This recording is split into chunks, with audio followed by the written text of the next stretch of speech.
Latin America comprises a huge geographical area and about 600 million people living there. This obviously is a land of opportunities, but huge risks as well that need to be addressed. If we look at the recent history, say the latter part of the 20th century, we've seen that within Latin America, successive periods of growth, of booms and busts, have been a constant thread. We see that hyperinflation and sudden devaluation have been the name of the game in several of these countries. That has been effectively pervasive.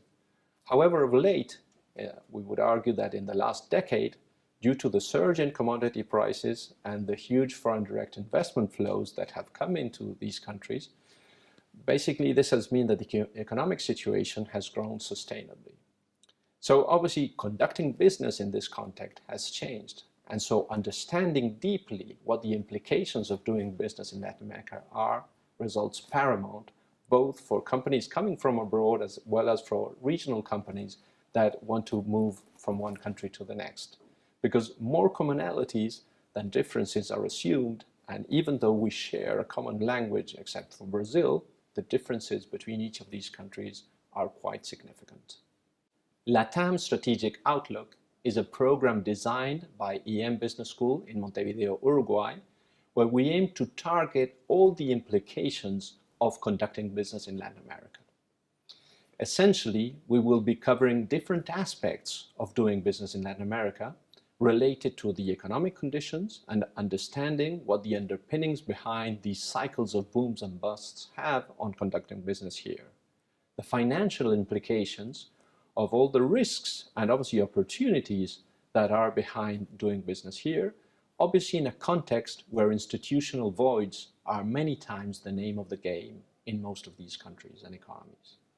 Looking at the strategic implications of doing business here and how that not necessarily is the same way as one conducts business elsewhere, perhaps in the developed world. Looking into the cultural impact that the difference between each and every one of these countries have in terms of consumer behaviors and different customer segments and how they approach and are approached by companies trying to address their needs. And finally, the communication skills that are needed to conduct business within these countries. All of these aspects will be addressed in a 3-week module starting as of October the 26th at EM premises in Montevideo, Uruguay. All 3 modules can be done sequentially, or alternatively, each and every one of them can be done independently. The faculty that we have devised for delivering this course is literally world-class. We will be having professors coming from INALDE Business School in Colombia, from IAE Business School in Argentina, from ESE Business School in Chile, from ISE Business School in Brazil, and from EM Business School here in Uruguay. Besides, we will be joined by world-class professors coming from IESE Business School from Spain and from Harvard Business School in Boston, US. So we are delighted to welcome you to our Doing Business in Latin America module next October. Welcome to Uruguay. Thank you very much.